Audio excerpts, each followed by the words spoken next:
Okay, this is a book review of a book called Holy Grail of Wisdom Quotes. It's a book that I wrote. Basically, it's like other quote books, but what's unique about it is I got about 5,000 pages of quotes, and I limited them to 700 pages in this book. Quote books are good bathroom reading, sort of random, good knowledge.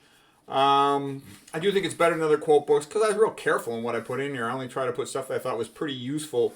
It's easy to find stuff because it's in alphabetical order. It's sort of general knowledge quotes. If you're interested in something specific, you read about that specific topic. But if you just sort of randomly want something interesting, quotes are a fast way to get information. When I remember an author, I usually remember their historical context and their best quotes. And it's full of, humorous quotes too, and things are just generally useful. So the way I wrote the book was I started out the first chapter, I just called it Appetizer. So this is basically the first chapter. It's about 5 pages here of just good quotes that, you can see if you like them or not, and you get a sense of what's in here. Okay, so Ashley Brilliant, he says, life is the only game where the object of the game is to learn the rules. Yeah, and you want to learn the rules as fast as you can so you can have things go well. William Blake, think in the morning, act in the noon, eat in the evening. Yeah, you got your brain is smartest. Do your brain work in the morning. In the afternoon, do your physical work. And then, eat your meal at night and go to bed. It's a productive day. Marcus Aurelius, a man should be like a rocky cliff against which the waves break all day, but the cliff stands firm. And that's a big part of being a successful man is all day long you're going to deal with annoying, stupid stuff. And, weak people, they get all emotional, they make a fuss, and you can't have an intelligent conversation with them. If you want to be a smart person who deals with heavy stuff, you got to just not be emotionally fazed by it. I learned that from hanging around the emergency room doctors. They'd have to go in one room, there'd be some complex disaster, and as soon as they're done managing that, they have to go to another room and deal with a complex disaster. And, even though it's sad, you can't get emotional about things, or otherwise you're not going to be able to handle what's happening in the room next door, which you have to go to in a moment. So you just have to be detached, objective. Aristotle had said before, the first step to an intelligent conversation is to remove emotions. You just have to be that way. There's times when you should be emotional and you should be empathic and all that, but if you're going to deal with heavy, complex problems, you got to be able to set emotions aside so you can think more clearly, more objectively. Okay, here's a quote from Arthur Jones. He's the guy who invented the Nautilus weightlifting equipment. He said, how would you feel if you lived on an island populated, apart from yourself, exclusively by retarded, malicious chimpanzees? Well, that's how I feel, and don't laugh because you're one of those retarded, malicious chimpanzees. He's a very arrogant but funny guy. Okay, Lily Tomlin. We have reason to believe that the first man walked upright to free his hands for masturbation. Okay, Lily. All right, this is now Aristotle. The proof that you know something is that you can teach it. As a matter of fact, if you learn something, one of the best ways to make sure you learn it well is give a lecture on it. Alfred North Whitehead, he also had worked with Bertrand Russell. I like him a lot better than Bertrand Russell, though. He was nicer. He was trying to help mankind. Bertrand Russell, as he became older, kind of became more interested in sort of enslaving mankind. So anyways, Alfred North Whitehead, quote, get your knowledge quickly and then use it. If you can use it, you will retain it. And I think that's a key thing, too, is whenever I learn something interesting, like let's say I'm at work, I will like to quickly call on the phone and talk to one of my buddies because that locks the information, and plus they'll often give me a little bit of feedback on how they respond to it. Helps me, gauge to put it in perspective, or shows me a lot of times there's a gap in my thinking. Like a lot of time I'm going to be explaining a complex case or something related to some complex neuroradiology, neurology, neurophysiology question. That's one of my favorite parts of working is having the ability to have quick conversations with doctor friends all day versus other than that, though, I really think I should be doing research and teaching and figuring stuff out rather than just doing clinical work, It's more technically challenging for me to do this, but there's no money in it. Okay, Lionel Standing. The capacity of recognition memory for pictures is almost limitless. Yeah, they've shown people 10,000 pictures in one day, and the next day they can remember almost all of them. So that's why, to the extent that it's possible, you want to try to learn from pictures when you can. When you watch one of my videos, if you see something you like, hit the print screen button, and you can even save it in a collection. Like, let's say you're interested in diabetes. Watch the diabetes lectures and hit print screen for the things you like and make it into your own PowerPoint collection of stuff. PowerPoint is better, and PowerPoint-like presentation programs are better because you can save pictures. If you try putting pictures into a text file, it starts jumping everything up, messing things up, so it's not that good. Next quote, Baruch Spinoza. The more intelligible you can make a thing, the easier it is to remember. Yeah. Okay, Tim Ferriss. The best way to improve mental performance is to improve physical performance. He's kind of an interesting guy. He's more of a marketer. Sometimes he's a BS artist, but there's things about him I like too. And that's a pretty good quote. Okay, Gary Kasparov. Mental energy is connected to physical fitness. One of the reasons I stayed on top so long is that I was tremendously fit. At 36, I was fitter than most opponents 10 years younger. Yeah, physical fitness. People who have their act together, they make that a high priority as well to maintain physical fitness. You'll age better. Your brain will age better. Adley Stevenson. A beauty is a woman that you notice. A charmer is one who notices you. Mary Pettibone Poole. Charm is the ability to make others feel attractive. Okay. Jules Renard. He said, love is like an hourglass. When the heart fills, the mind empties. Okay. Herbert Spencer. Marriage is a ceremony where the woman gets a ring on her finger and the man gets one through his nose. All right. Zsa Zsa Gabor. Some say men are the problem. I say they're the answer. And that's kind of the way I see it. There's this modern nonsense about feminism as if it's something good for women and it empowers women. No, you're a bunch of chumps from what I've seen compared to the past. When I was growing up, all these women, they weren't even attractive. All my friends' moms. They are married, living in very nice houses. They almost never got divorced. I would go to all their houses. They're living really wealthy. And it wasn't even that great of a suburb. And they didn't have to work. They just took care of their children. They had it made. My wife's got so much money for me. Like I said, I wish I was married to myself. Okay? The husband's out working all the time. He doesn't even, I almost never spend my own money. My family spends it. And so what I'm trying to say is, what better deal could a woman get? All she's got to do is be married to this guy, and he gives her money every day. And don't get me wrong, she's going to have some kids probably, and she takes care of the house, and maybe she feels she has to work, maybe she wants to work. But what I'm trying to say is, there's this modern psyop and feminism that men oppress women. Oh yeah, right. I wish I was oppressed like the way my wife's oppressed. Here's a big check every month. What I'm trying to say is, ever since the beginning of time, men and women have helped each other to raise families. And this idea that, having a husband's oppressive, right? The same woman who says that goes and works for some corporation that considers her a minimum wage dummy and will fire her in 2 seconds. And she thinks, I'm a career woman. Yeah, right. Most of the people work because they need money, not because they think it's anything so special or meaningful. And don't get me wrong, especially as people get older. When you're young, you don't know any better. You go to some job and it's kind of fun. You get to talk to people. You have some friends at work. But the older you get, the more you tend to realize most corporations, they just want to use you like a farm animal, get what work or money they can out of you. They don't care about your meaningfulness in life or your purpose or anything. If you got a job where they do, good for you. But I'm just trying to say is, men and women should help each other. This idea that men oppress women, I think, is mostly ridiculous, okay?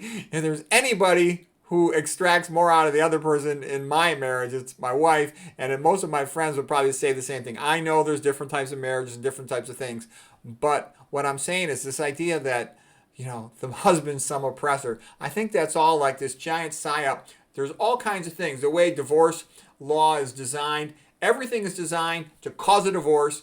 And I think the underlying purpose of it, why does it all happen that way? I think it's because they want children to not grow up with close role model fathers in the picture. Because when boys don't grow up with a father closely in the picture or a male role model, they're less likely to develop advanced, sophisticated thinking skills, religion, impulse control. The boys grow up better when they have a male role model by far. And women, they tend to unconditionally love their kid. And that's good. Kids need that too. But there's a lot of things that kids get from a man that they're probably not going to get from a woman. And I don't care who the woman is. I know MD, PhDs, I think, who messed up their kids by getting divorced and then blocking the father out of the kid's life. I know multiple examples of that sort of thing.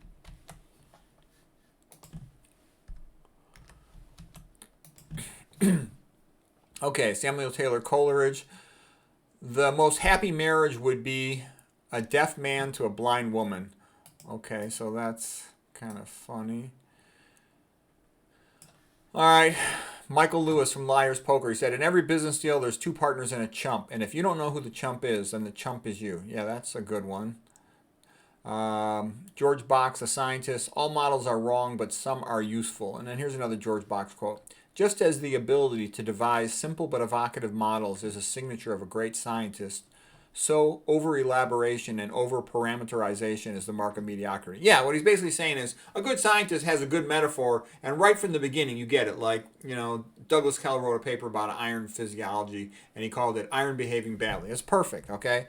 Versus when you read BS papers, open up a medical journal, all these statistical manipulations, that's almost always, those papers are worthless. They're not even worth looking at. Okay, Albert Einstein, the grand aim of science is to cover the greatest numbers of facts from the smallest numbers of theory. Yeah, that's really good thinking when you can take one concept and derive a whole bunch of useful stuff from it. Okay, Douglas Hofstadter and Emmanuel Sanders from the book Essences. At the heart of nearly all great discoveries lay a crucial, decisive analogy. Yeah, that's really the hard part of doing good science, of good thinking. Jose Ortega y Gasset, the metaphor is the most fertile power possessed by man. Aristotle. Ordinary words convey only what we know. It is from metaphor that we get hold of something new. Because what does a metaphor do? It compares the new thing to something you already know. That's how the brain learns. It takes new information and compares it to what you already know. So a good metaphor surprisingly combines two things, and then you're like, oh yeah, I get it. I recognize that. And that's why it's real helpful. Orson Scott Card, the Mormon science fiction writer, says metaphors hold the most truth in the least space. John Pollock, he was a former speechwriter, pretty bright guy. He says a good metaphor can trigger emotions that lead to a desired pattern of thinking and behavior in others. The goal is to get them to accept the overt premise, even though it's the covert connotation that gets you the benefit. So yeah, what that's now we're kind of working towards, persuading people against without them knowing it. And that's subtle, like political speech. Okay. Thomas Carlyle Hale, from the Victorian age, the great Victorian age in England. A person usually has two reasons for doing something, a good reason and a real reason. Yeah, most of the time the reason they tell you, some authority, is a lie. They go, do this for your own good. And the reality is they're trying to make money off you, rip you off, chump you, get more work out of you, something. So you want to try to figure out what the real reason is. Okay, Edward de Bono. Most mistakes in thinking are mistakes in perception rather than in logic. Yeah, that's what would happen to me. I would not be able to understand social situations, and it wasn't because I don't have good logic. I'm good at thinking logically. It's just because I didn't understand what the premises were until I got a little older and talked to other people and read more about social stuff. Okay, Ayn Rand. If you think there is a contradiction, then recheck your premises. That's a great quote right there. If you're trying to solve lots of big, complicated problems and you just can't make progress, most of the time that's what it is. Your premises are wrong. So you have to readjust your premise. Once you readjust your premise, then it becomes obvious, okay? Like if you say, why is F minus in the water?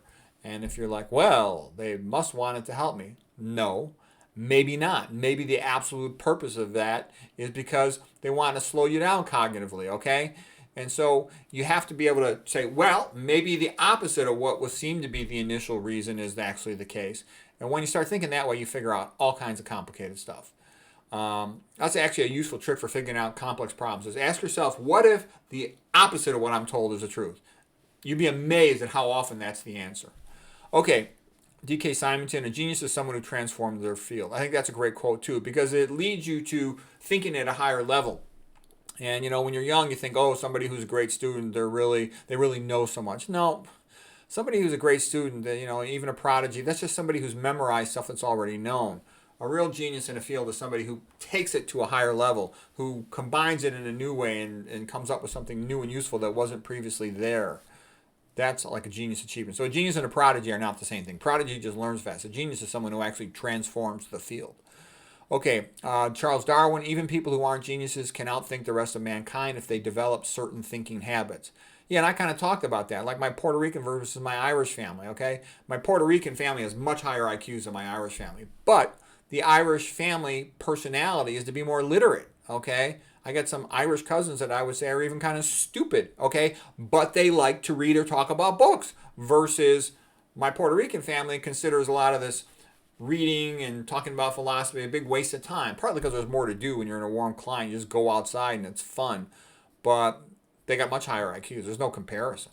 Okay, I got Puerto Rican cousins that graduated first in their medical school class, first in their pharmacy school class. Okay, let's see, where's next here? Zig Ziglar. Logic makes people think, but emotion makes them act. Yeah, that's a good point too. Most people are not very logical. They're real emotional. So you can give them perfect logic and they'll go, oh, that's nice. Oh, you're right. But that doesn't matter. That's not going to affect their behavior. Like talking about the vegan diet. Okay, you give them perfect logic.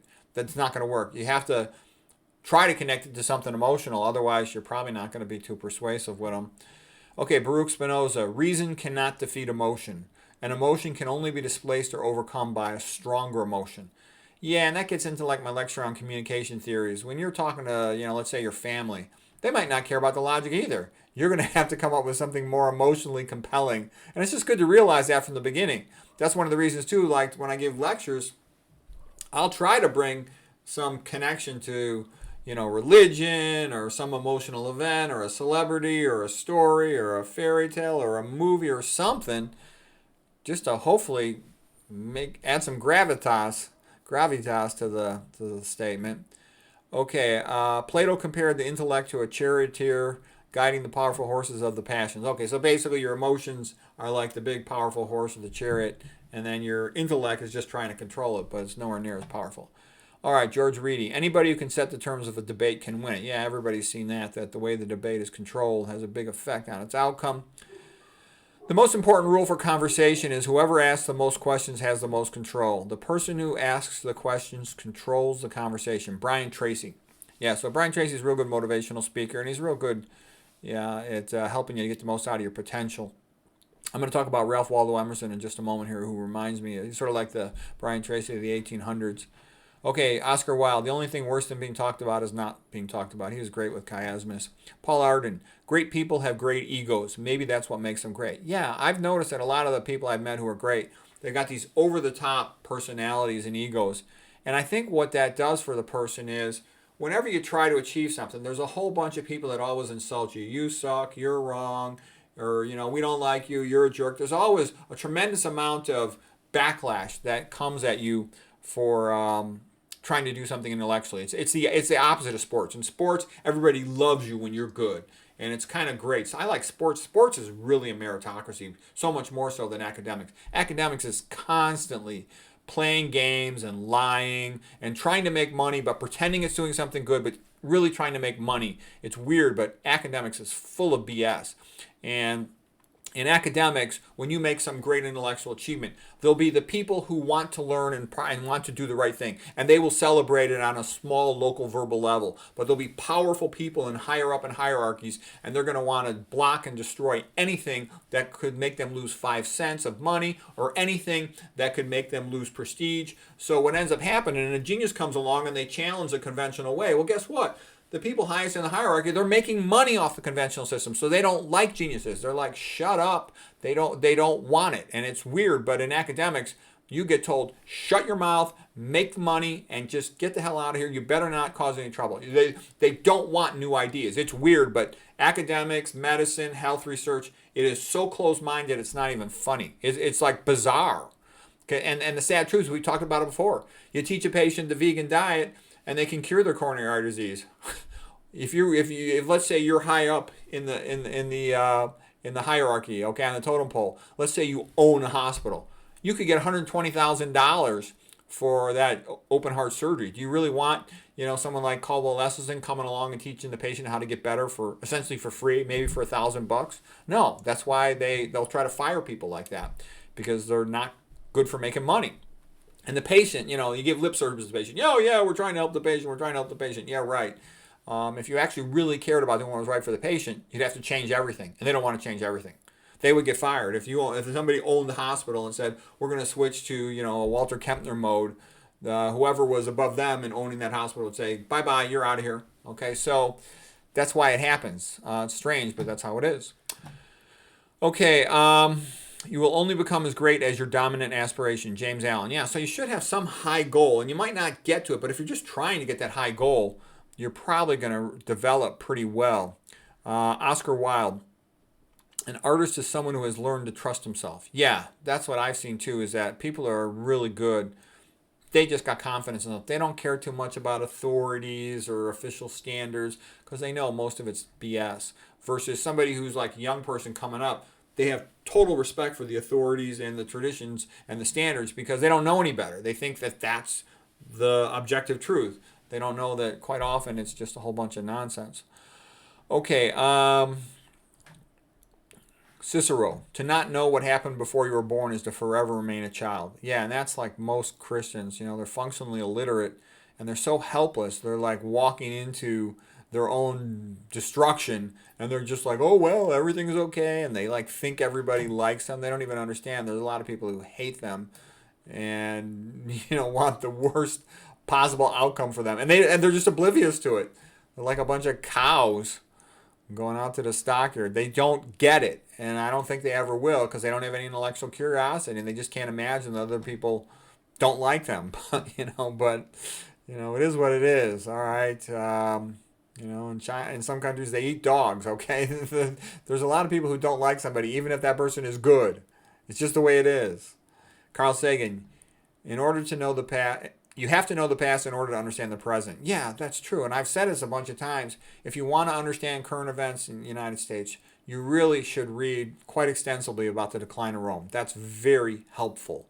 Other things that are helpful, certainly reading the history of the 1900s. That would be very helpful, especially like what happened in Russia. Okay, but if you don't do that, and if you don't get information from a wide variety of sources, you're never going to be able to get much beyond clueless. And so if you want to know what's going on, and an animal should always know what's going on if it wants to survive in its environment.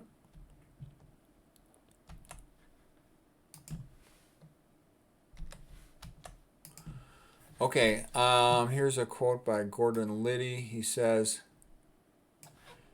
"On whom does the cheetah prey? The old, the sick, the wounded, the weak, the very young, but never the strong. Lesson, if you do not want to be prey, you'd better make yourself strong." Okay, that's from Gordon Liddy. Interesting guy. Hippocrates, if you are not your own doctor, then you are a fool. Walking is a man's best medicine. Okay, and that's what I think is funny is that, most people, what they suffer from is chronic disease. And you can learn about how to protect yourself from chronic disease just watching the videos, Dr. McDougall, myself, Chef AJ's channel, a few other channels. And you can learn everything you need to know, and you can learn most of it in just a week of being committed to that. And so what I'm trying to say is that's more than your doctor knows because your doctor's not trained, most doctors, they're not trained in diet and toxicology. So, it's almost like their education's kind of fake for as far as chronic disease is concerned. The books are totally wrong on those subjects, totally wrong. Okay, Thomas Jefferson, walking is the best possible exercise. Habituate yourself to walk very far. Hippocrates has said walking is the best medicine. Okay, now Horace, when you teach, be brief. What is quickly said, the mind receives and retains.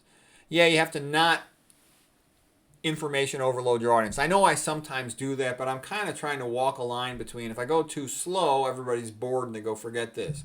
If you go too fast, you might overwhelm them, but they could always watch it again or turn it to 0.75 speed, I figure. So you got to try to walk that line.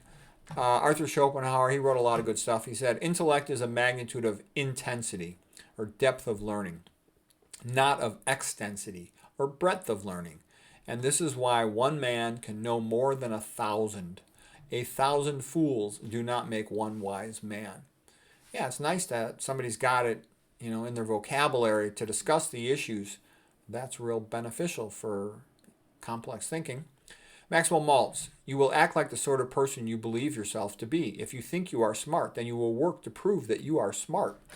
Yeah, I think that that's good. And that's also, I think, one of the reasons why it's beneficial for parents to have high expectations. Sort of the classic book was Tiger Mom by Amy Chua. And she would talk how like Chinese parents, they push their children so hard academically that the children would put a lot of time into studying. I've seen that in a lot of kids, Asian kids. I had a Korean friend in medical school, and it was kind of funny that, we talked about our parents. I lived at home with my parents my first year, and my mom would bug me. She meant well, but she'd say things, and I told her, I go, my mom drives me crazy when I tried living at home while I was going to medical school. And he goes, yeah, my parents drive me crazy too.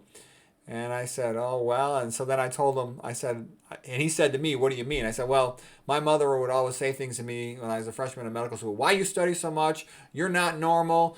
You need to go out more. Why don't you date the girl at the tennis club? She's so nice, you know.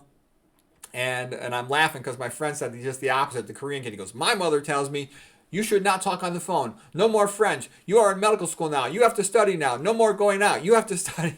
It's the exact opposite of my Puerto Rican social mother, who was always telling me to socialize more. It's funny. My mother actually too. She told me, she says, "When are you gonna get married and start giving me some grandchildren? You're just a workaholic. I don't want you to end up like your Uncle Willie." I had a Uncle Willie guy who was chief of surgery at a hospital who had his heart broken. His fiancee left him when he was in his 20s, and he never got married or had any kids. So she was always afraid that I'm like him. And so I'd hear that all the time. I like what Maxwell Maltz said, though. If you think you're smart, you're going to work hard to prove you're smart. So high expectations and a strong sense of self are good things to make a person resilient.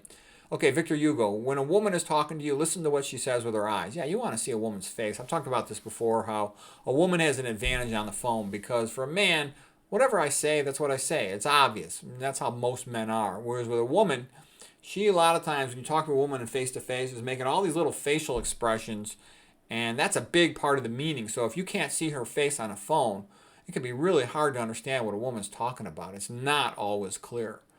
So they have an advantage on the phone, big time. Okay, Jules Renard, life is not all that we want it to be, but it is all that we have. I think that's a great quote. Life is not all that we want it to be, but it's all that we have. Okay, Arthur Schopenhauer, the amount of noise which anyone can bear undisturbed stands in inverse proportion to his mental capacity, and may therefore be regarded as a pretty fair measure of it. Noise is a torture to all intelligent people. And what I think that's about is a smart person, they're always thinking about something. Your mind is wandering to some topic. So you don't want noise. It's distracting versus a person who's kind of stupid. They're not thinking about anything. They want to listen to some loud music. If it's beat music, that's fine to them. But a smart person, you don't want beat music. It pushes the thought out of your brain. Okay, Alfie Cohn, he's an educator, writes a lot about education in schools. He says, we learn most readily, most naturally, most effectively when we start with the big picture. Yeah, so you have the big picture first. It's almost like in a sentence, just get the concrete noun first, the subject, so you can then prime your brain, call to the forefront everything relevant to it and understand the sentence. That's also called embodied simulation, whereby you sort of view the sentence occurring as it's spoken. The dog chased the cat. You have to have that dog first to be able to view the rest of the sentence. If you were to say the cat was chased by the dog, you really couldn't visualize too much until you got the word dog there. Okay, Sue Megstad, she says, tutoring is the Rolls Royce of education, producing the custom model that is superior to the assembly line product. Yeah, that's why, kids that are homeschooled are superior in their education to public school kids. Public school is the worst. Okay, and don't get me wrong, I know there's a lot of public school teachers who are good, who are nice, who want the best for their student, they're intelligent, they do the best they can. But the public school system itself, it's designed to delay the child's academic development. It's designed to harm it, to make them stupid compliant, minimum wage factory workers. That's the purpose of public school. Okay, Alfred Binet, inventor of the IQ test, he said, with practice and training and method, we can increase our attention, our memory, our judgment, and become more intelligent. Okay, yeah, you can increase your IQ a lot. And Alfred Binet knew that. Okay, that's also why I think Jordan Peterson is a BS artist. He says you can't improve IQ. That's not true, and he ought to know better. He knows a lot. He's a bright guy, but he kind of sells out to what I would call a lot of times conventional thinking. And it's wrong to tell people you can't improve IQ. You can definitely improve it, and it's obvious, okay? The SAT test is an IQ test. You study for it, your score goes way up. My score went up almost 300 points once I studied for it, okay? So anybody could do that, study for it, and then improve their score, okay? And if that's an IQ test, you've just improved your IQ score, okay? So why wouldn't you want to do it? If you eat a healthier diet, you get better nutrients to your brain, you get less vasoconstriction, you get better oxygen delivery, you're going to be smarter. It's obvious, okay? You get sleep, you're going to be smarter. Okay, so if you just do these every day, eat the good food, get your exercise, get your sleep, read a lot, you're going to get smarter. It's obvious. And I've seen that in the development of a lot of young students is that they kind of goof off in high school. They go to college. They have trouble. They don't do well in the beginning of college. And then a lot of them just turn into goof offs. But I've seen other students who, for some reason, they decide they want to work hard. And all of a sudden, they just keep getting better and better. I saw that in one of my brothers. He was kind of a goof off. And then he was in love with this girl, and her parents said, he's a loser, break up with him. And he didn't want his girlfriend to break up with him, so he got real serious about studying all of a sudden. And he did really well. But that's what it took to motivate him. Alfred North Whitehead. Oh, no, we're starting out with Anthony J. The uncreative mind can spot the wrong answers, but it takes a creative mind to spot the wrong questions. Yeah, that's a sign of somebody who's really smart, who looks at the basic fundamental issue. Okay, and that's also like, you talk to a patient, guy's in kidney failure, and you say, what does the kidney do? I've had that conversation with patients, and they look at me like I'm stupid, and I'm like, no. Understand what the kidney does, and then you can understand what you can do to minimize the workload on the kidney and protect it so it doesn't go into failure. Okay, Alfred North Whitehead. It takes an extraordinary intelligence to contemplate the obvious. Soren Kierkegaard. Artists go forward by moving backward. Yeah, a lot of times the best thing to do is when you're bored and you're just looking for something to read, just read quotes of the old Greek philosophers, the Roman writers and philosophers. Lots of the ancient Greeks had all kinds of great ideas. William Blake. Poetry, painting, and music are the three powers of man for conversing with paradise. Yeah, it's a joy and a pleasure and a luxury to be able to do things like poetry, painting, and music. Most people since the beginning of time just ran around looking for food all day long, starving to death or working as peasants, serfs, slaves. Edward Deming. Experience by itself teaches nothing. Without theory, experience has no meaning. Without theory, one has no questions to ask. Hence, without theory, there is no learning. So the point of all that is, if you just go through the motions, try to get through the day as fast as possible, you're probably not going to learn that much, once you've got the basic competence level. And so if you want to keep learning, you have to keep on asking questions and theorizing about what am I looking at. That's what I mean by, like when I look at a brain, a lot of times I've seen many thousands of them, I just know what's going on. But when I don't, I try to spend some time. I go through the patient's chart, I'll start looking stuff up on a computer, and that might make me go home late, but I figure if I don't do that, you never stay the same. You're either getting better or you're getting worse. So if you want to keep getting better, there's a phrase in medicine about a doc who's just mediocre, only goes through the motions, but really is not too good. They call him a Gomer doc.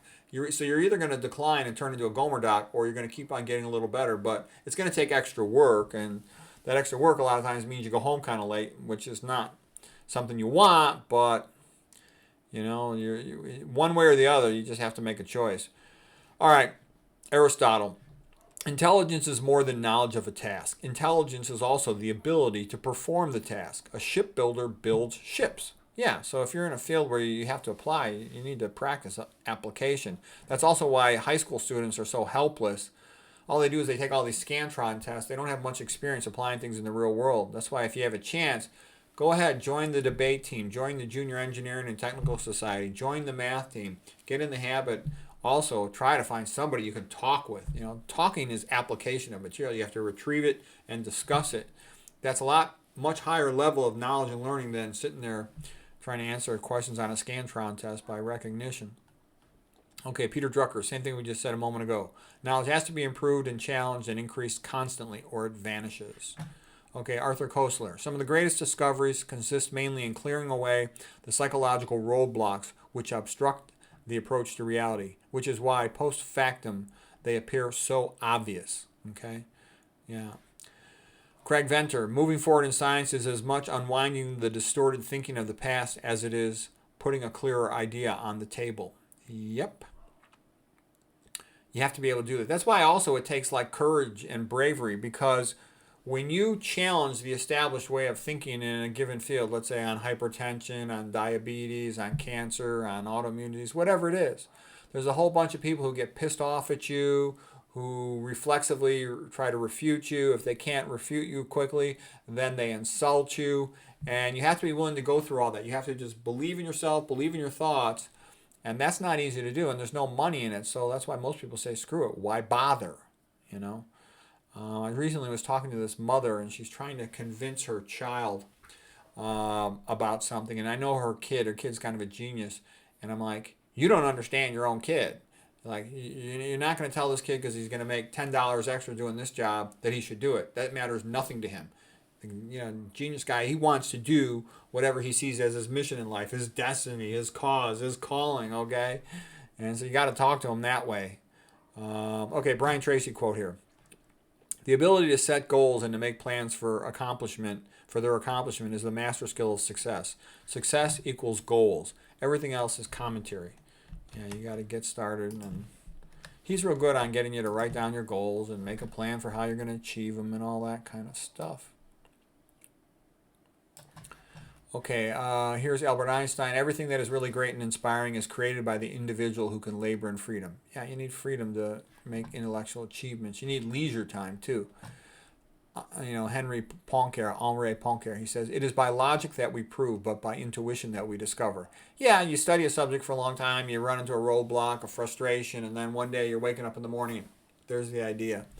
I notice a lot of times I'll get an idea, like on my day off in the morning, when I just wake up and I don't really want to get out of bed yet. It's like, boop, boop, boop.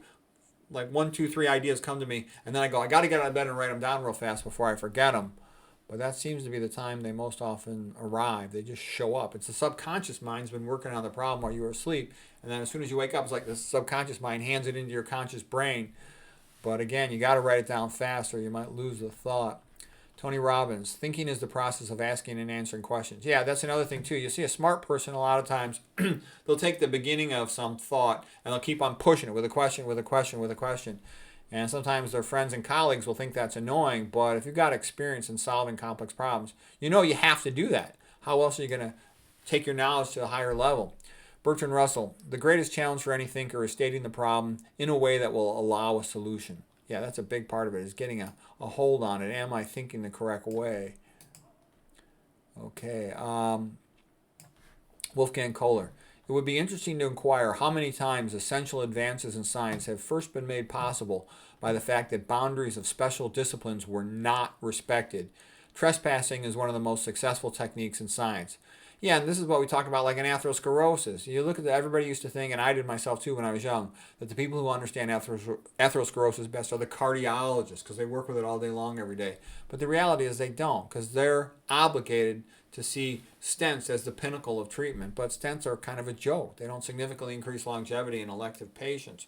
So the cardiologists, they view atherosclerosis in the way a plumber views a blockage in the pipes, the tubing. So they really can't understand it. And the ones who understand it best are pathologists who really could care less about stenting or surgery or pills. They just look at it under a microscope and say, this is what it is. They're the ones that have done the best research in atherosclerosis. By far, there's no comparison. Okay, like Gregory Sloop, William Roberts, for example.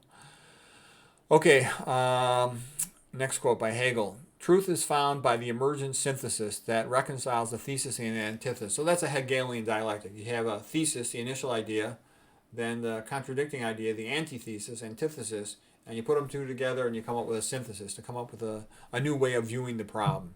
And then the person who goes against that would be like Soren Kierkegaard. Soren Kierkegaard said, no synthesis, either or. You're either on the bus or off the bus. That's Ken Casey. But anyways, the gist of it is, so what Soren Kierkegaard would say, the most important things in life, you can't make a synthesis out of the thesis and the antithesis. You have to decide, are you married or not married? Are you pregnant or not pregnant? Are you a Christian or not a Christian? Okay, so, and Soren Kierkegaard is a much more powerful thinker than Hegel. I mean, I love the Hegelian dialect, and it is useful in a lot of situations, but for sophisticated thinking, I'll take Soren Kierkegaard over Hegel any day of the week. Okay, Ayn Rand. She's another great genius. I think the smartest woman who ever lived. The truth is only for those who seek it. Yeah, it doesn't just come to you. There's all kinds of ways that the truth... There's a lot of people out there trying to hide the truth. Okay, C.S. Lewis. The only people who achieve much are those who want knowledge so badly that they seek it while the conditions are unfavorable. Favorable conditions never come. Yeah, I think that's true too. You have to just want it to happen. For example, I wanted to do all this nutrition and pathophysiology and toxicology stuff, and so I just decided to do it. And it was also partly because I have nothing else to do. My kids are grown up. My wife works. What the hell else am I going to do? And I like it, though, but it's fun. But it didn't happen by accident. It happened because I decided this is what I got time to do. This is what I'm going to do. Okay, this is from the book about Boyd, Colonel Boyd. He was a great fighter pilot and fascinating guy. He was a genius. So this guy, Robert Coram, wrote a biography of him. He said, Boyd thought by analogy, a process that his friend, ever the pragmatist, found extremely unsettling. He found it even more unsettling that Boyd was always right. I actually copied some things from Boyd. What I noticed that Boyd always did was, I read the book when I was relatively young. Boyd would always, as soon as he had a good idea, he'd pick up the phone and call his friends. And he had friends that he would call at 1 o'clock in the morning, 2 o'clock in the morning. And they took the call because they enjoyed talking to Boyd. But, it would have been better. What he should have done is just wrote his idea down and then called him, at a reasonable time the next day. But I got that habit as like, whenever I get a good idea, I think of something really good, I try to call a friend or at least talk to somebody, because that conversation, it anchors the idea, it puts it into perspective, it connects it to everything else, and it's also a form of retrieval of the information. You remember it better, because a lot of times that's where insights come from. Like even just recently, I had this lady doctor with traumatic brain injury, and she's like, what about leaky gut? What about leaky gut? Why don't you read about it? And I'm like, okay, I'll read about it. And so as soon as I read it, I'm like, holy crap, this is going to transform all the management of acute stroke and traumatic brain injury. And so I immediately talked to a couple of my buddies and discussed it with them. And some of them are interested, some of them are not. But that little conversation I have with them clarifies a topic in my brain. And, my neurology friends are really interested in that as well. They want to improve the management of their patients. And that's been a previous big gap, understanding that. Okay, this is from Douglas Hofstadter and Emmanuel Sander. They wrote a book all about metaphors and analogy. And here it is. Like a fish that does not know it's in water, we live in a sea of analogies. Analogies are the motor of thought. Okay, Arthur Koestler. The real achievement in discoveries is seeing an analogy where no one else saw it before. Bertrand Russell says something similar. The framing of a hypothesis is the most difficult and important part of a scientific discovery. Okay, that sounds good. All right, John Maxwell, he wrote a book, Everyone Communicates, Few Connect. He's a nice guy. I like him. Kind of like similar to Brian Tracy. Talk at me and you'll talk alone. Talk to me and I'll listen. Talk about me and I'll listen for hours. Okay. He had a lot on social skills, communication, leadership, and all that stuff. Rudyard Kipling, if history were taught in the form of stories, it would never be forgotten. Yeah, that's why a lot of stuff in the Bible is so easy to remember. If you connect it to the story, you can remember the story of Noah, of Adam, of all kinds of characters from the Bible, Hazel Christo, etc. Okay, our brain's made to understand stories and to remember stories. We don't do well studying history by dates and facts. Nobody really cares, and they forget everything. Okay, this is from Frank Smith, author of Insult to Intelligence. He's a real clever guy. He wrote a lot of books about learning. I like him. He's really good. Okay, here's what he has to say. Thoughts flow in terms of stories. Stories about events, about people, and about their intentions. The best teachers are the best storytellers. Yep, and then what is a theory, a scientific theory? He points out a scientific theory is just a scientist's story. Okay, here's a quote from Robert Pirsig from ZAM. ZAM is for Zen and the Art of Motorcycle Maintenance, a great book. He says, if you are going to repair a motorcycle, an adequate supply of gumption is the first and most important tool. If you haven't got that, you might as well gather up all your tools and put them away because they won't do you any good. Gumption is the psychic gasoline that keeps the whole thing going. If you haven't got it, there's no way the motorcycle can possibly be fixed. But if you have got it and you know how to keep it, then there's absolutely no way in this whole world that motorcycle can keep from being fixed. And I saw that in athletes too. There were a lot of guys who had good physical ability. They're kind of fast, they're kind of strong. But, to get good, you got to be kind of crazy. I had this one Italian friend of mine growing up, and he just wanted to be a good wrestler. I had wrestling mat in my basement. He would come over to my house, and I would beat the hell out of him. He really didn't have that much physical ability, and he didn't know any technique, but he wanted to learn, and he kept pestering me, so I taught him everything that I could. I had good physical ability, but I really didn't know much technique when I was young. But he became great. He became like a World Cup champion by the time he was done. He was a 3-time All-American. And what I'm trying to say is his intense personality, his desire was to be a great wrestler. It made him great. He didn't have it. He didn't have that much physical strength. He wasn't that quick. He had this burning desire to be a great wrestler. I think what it was is he just saw if he pushed himself, his personality could make him great. And he did. So I admire that. Oh, okay. Schopenhauer, the philosopher, we talked about him, Arthur Schopenhauer, he said that he thought men tend to get their intellect largely from their mothers and their character or personality largely from their fathers. So I thought about this and then I wondered why my kids seemed a little more like their mother than me. And I wish they'd be a little more like me in their thinking. And then I realized that the zygote gets DNA from both parents. But from the mama, it also gets the egg's plasma membrane, the organelles, the cytoplasm, the mitochondria. And when I thought about that, at first I was a little sad. Then I realized that if mama's providing almost 2/3 of the kid's genetic material, then maybe she should be responsible for 2/3 of the kid's expenses. Okay, and then here's another observation I had that the male vagina is like an open wallet. The male vagina is an open wallet, and my wife loves to penetrate it. More, more, more. That was quite a lesson in life. Marriage was a lot different than having a girlfriend. Okay, another quote here. I learned all kinds of things from being married. Having kids, that was certainly a lot of excitement and fun, but some of the other stuff, getting controlled all the time, I didn't know that was going to happen. Okay, Oliver Wendell Holmes. To be the master of any branch of knowledge, you should master those that lie next to it. Thus, to know anything, you must know all. And there's some truth in that. If you really want to be good at understanding pathophysiology and complex medical stuff, you have to read the adjacent fields, whatever they might be, so you can put it all together. Like I said, if a doctor doesn't know nutrition and toxicology, you can't be that good at pathophysiology because most of it's related to nutrition and toxicology. Okay, Maxim Gorky. The higher a goal a person pursues, the quicker his ability develops. Yeah, that's why it's good to dream about high things and try for them, because you might not get them, but you'll at least get as far as you can get in your field. In order to live, a man must act. In order to act, he must make choices. In order to make choices, he must define a code of values. In order to define a code of values, he must know what he is and where he is. He must know his own nature and the nature of the universe.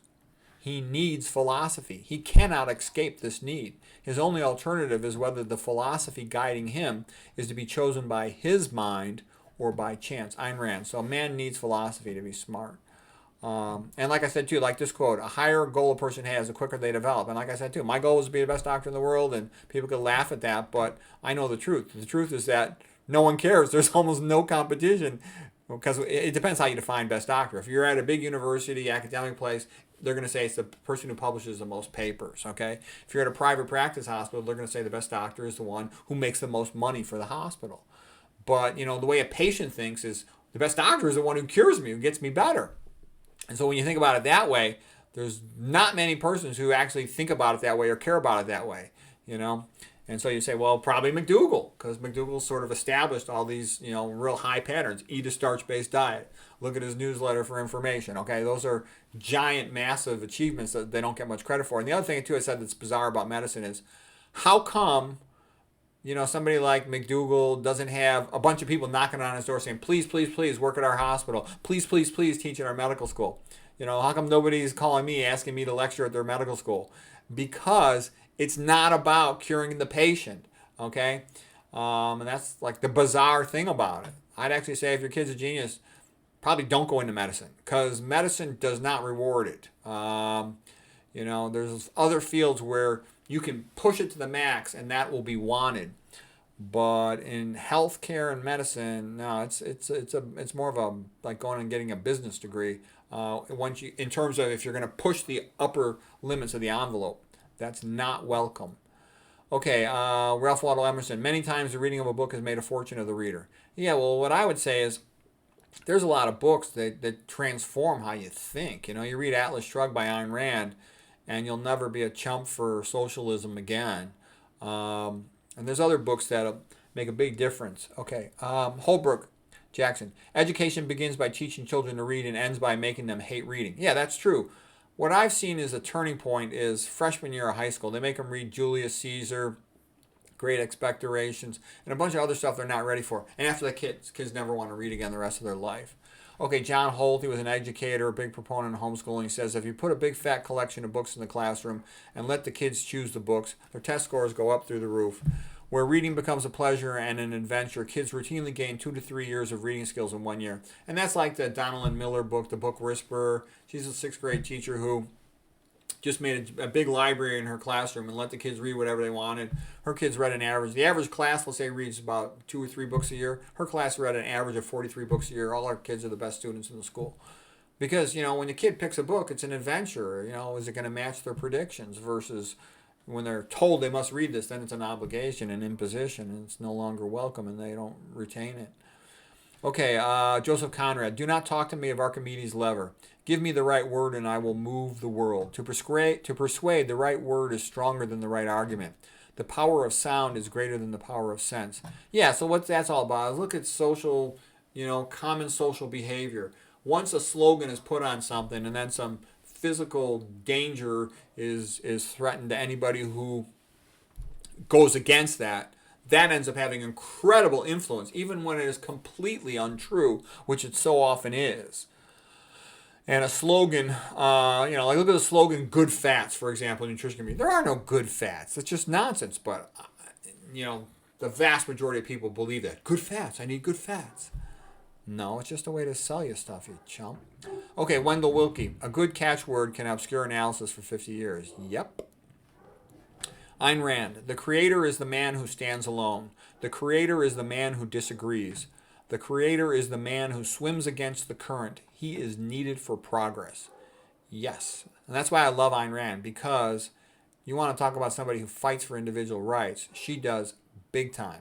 And I know other people are going to tell me, how could you like Ayn Rand? She's an atheist. She's a bitch. She's selfish and all this stuff. It's because I've actually read lots of her books and I've heard lots of her lectures. And she is the one fighting for the mind of the individual. And even though she says she's, anti-Christian, all she ever does is talk about how much she loves all the Christian writers. So that's why I call her a closet Christian. Victor Hugo, greatest writer who ever lived. Next greatest is Dostoevsky. Best book ever written, Quo Vadis, by Andrei Sienkiewicz, about the beginning of Christianity, okay? And it goes on, her other favorite Christian writers. And then What Made Freedom in the Best Country in the World? It was Christianity plus capitalism, okay? She loves the Founding Fathers. What are the Founding Fathers? About 98, 99%, Christians, okay? So Christianity and capitalism and the Constitution, that's what made America the greatest country in the whole world, all right? Okay, the next one, Bertrand Russell. The resistance to a new idea increases by the square of its importance. Yeah, the more important it is, the more money that might be affected, the bigger the resistance to it. Arthur Herman, he wrote the best philosophy book ever written, From the Light in the Cave. It was really about a comparison and contrast between Aristotle and Plato and their influence on the subsequent world. He said, the fate of Socrates proved to Plato that true knowledge lay permanently beyond the reach of the masses. Okay, Claude Helvetius. It is the strong passions that give us the continuous attention needed for great intellectual efforts. Yeah, that's what I meant, like that one guy, my friend Johnny, to become a superstar wrestler is because he had that intense personality. And I've had other, really brilliant intellectual friends, and they would typically have like this enthusiastic personality. You have to be enthusiastic in order to get great at something. So that's why they are the way they are. Some people will describe that as being, a little childlike.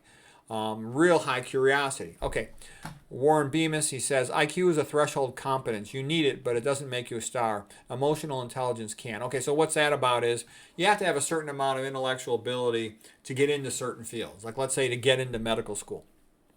But once you're there, the old joke is somebody who's a C student might have a better business sense and make, 5 times as much money as the A students. Okay, so that so-called social intelligence. And by the way, Jordan Peterson will say that a lot of social intelligence is bogus. It's not even a real thing. You can't test for it. You can't truly define it. But it's also the case that some people know how to get themselves promoted. And sometimes they've got connections, and that's part of it too. But there is something you have to behave a certain way, at least to not get in trouble. Then usually what I've seen the best way for a man in one of these fields to be, is just a stoic. Just a stoic. Like I said, that Marcus Aurelius quote. All day long, the waves crash against you. And you just deal with it and don't get too emotional about it. It's not personal. A good thing, one of the smartest things somebody ever told me was always do all of your work. Never go home until all your work is done. Because one of the main things that pisses people off is if you're dumping work on them. So don't be dumping work on. Don't dump work on other people. Don't ever do that. Then what I found psychologically that made me happy was I always try to make my work elegant. I want elegant. I want it that whoever looks at my reports will say, "Wow, this is pleasant. This is clear. This is good." And don't get me wrong, that'll slow me down a little bit, but I do it because it gives me a sense of pride in it, even though it slows me down a little bit. Because then I feel better about it. If you just do half-ass fast, hack work, you get a feeling of disgust in yourself. You're like, God, I dedicated my life to this, so I'm going to do a half-ass hack work just so I can go home a little earlier. No, I'll stay a little longer. I want to make it elegant and kind of in its own way beautiful. I like that, okay? And there's a pride, there's a reason for that. And I've gotten very good feedback, let's say from neurologists about having done that. Like, for example, what am I talking about? Like, if I write out a report about summarizing a CAT scan, an MRI, or a clinical situation, I'll write short, discrete paragraphs with declarative sentences and active voice. And I'll have residents tell me, I've had neurology residents tell me, the best way that they could possibly learn neuroradiology is just look at my reports. And compliments like that. And I like that. That'll put me in a good mood for the day, those types of things. So anyways, let's keep going here. Norbert Wiener, the machine is the equivalent of slave labor. Any labor that competes with slave labor must accept the economic consequences of slave labor. Okay, so who knows what's going to happen with artificial intelligence, and I'm seeing the new robots coming out that can do more and more. And you're seeing, the cluster screw job that's happening here, whereby AI is increasing simultaneously while all these companies are behaving crazily, like Bud Light, and so to speak. And so you got all these people unemployed, and now looking like AI is going to come in and take more job roles. There's going to be a lot of unemployed people. That's not good. Okay, Ray Bradbury, the American writer, he's the guy who wrote 451 Fahrenheit. Digression is the soul of wit. Take digression from Hamlet and what have you got? Yeah, that's why it's nice for an author to be able to express their thoughts and not be stuck into conformist peg-hole structures for writing. That's why I would rather self-publish a book than write with a publisher. The benefit of a publisher is they can better sell the book, but in terms of creativity, much better if you write it yourself. Publishers will take out the jokes, really narrow everything down. Winston Churchill, there is nothing like oratory. It can make a commoner a king. Okay, Ian Fleming, he's the guy who wrote the James Bond novels. All the greatest men are maniacs. They are possessed by a mania which drives them forward towards their goal. The great scientists, philosophers, religious leaders, all maniacs. What else but the blind singleness of purpose could have kept them in the groove of purpose? Mania. It is as priceless as genius. Yep, I think that's true. What I've seen of great men is they tend to be hyper-focused on their one thing, whatever it might be. Will Durant, he's the great historian. Here's what he said. The best a man can do is to learn about the good things in civilization and to try to transmit this to the next generation. If a man is fortunate before he dies, he will gather up as much as he can of his civilized heritage and transmit it to his children. And to his final breath, he will be grateful for his inexhaustible legacy, knowing that it is our nourishing mother and our lasting life. Yeah, that's one of the reasons, too, why I do it. I'll try to combine in the history of Western civilization and Christianity and whatnot, because it's magnificent. When you learn about it, it's magnificent. And it's sort of like, I remember when I was young, I had to study like so much for school, residency, fellowship, and stuff. I didn't really have that much time to read. And then I had a little bit of time free to read in my 30s. And I deliberately went through all the history of Western civilization, literature, Christianity and stuff, and I'm like, wow, it's magnificent. All these people criticizing it, they're lying. They're trying to hide it from people. They don't want you to know your great legacy. I think that's part of this whole promote atheism and all these psyops, is to get the people not realize what they've had, what's been built up from their ancestors. Because the more people are atheistic, materialistic, small-minded chumps, the easier it is to force them into slavery. But somebody who knows, look at this magnificent tradition we have from the ancient Greeks, from the ancient Romans, from the Renaissance, etc., etc. And you're like, you think I'm going to turn my back on that? No way. That's the best that mankind's ever achieved. Okay, Will Durant continues, all Western civilization is dying because it has lost its religious basis for its moral code. We are living in a post-Christian era. Civilization began with religion and stoicism, but it ends with unbelief and the undisciplined pursuit of individual pleasure. A civilization is born stoic and it dies Epicurean.